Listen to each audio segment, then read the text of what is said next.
Hey, Sherry with Sherry's World here. So, to continue from letting him know in January that I needed more time. So, I think my next appointment then was February, like first, second week of February when I went. And I was like, I to go on a cruise and I need to be there. So, I need a couple more weeks, to think this through. And of course, the look on his face was saying, I don't understand you. And the look on my face and in my heart was like, yeah, you don't understand me, but you also don't understand what my faith is either. So I need more time.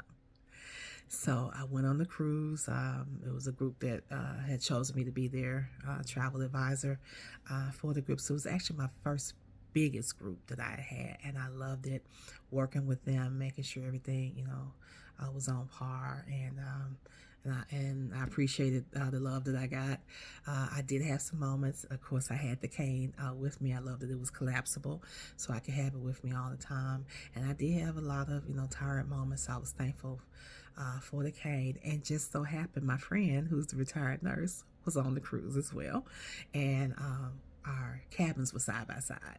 So if anything had really, really gone wrong, at least I knew I had somebody who could help me get myself together. And she noticed. She said, yeah, you were full of energy, everything was good. She said, but by the time we got to the end of the cruise, she said, you had gone. I said, yeah, and that's the part that's so frustrating.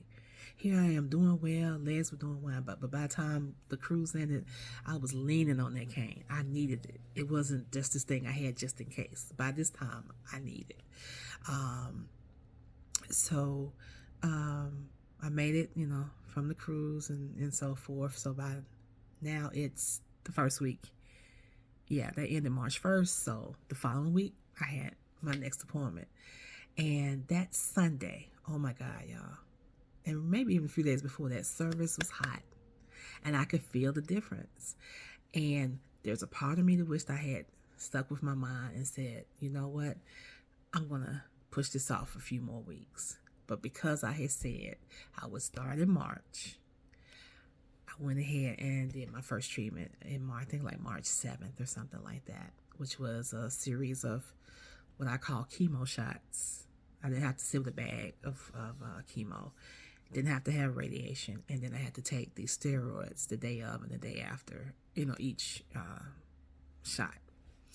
But it was so good, y'all. I came down my steps, barely holding the rail. My body was lighter. My limbs were lighter. So I was like, okay, God, what is this? It's, again, that inconsistency that is frustrating. And I'll tell you more later.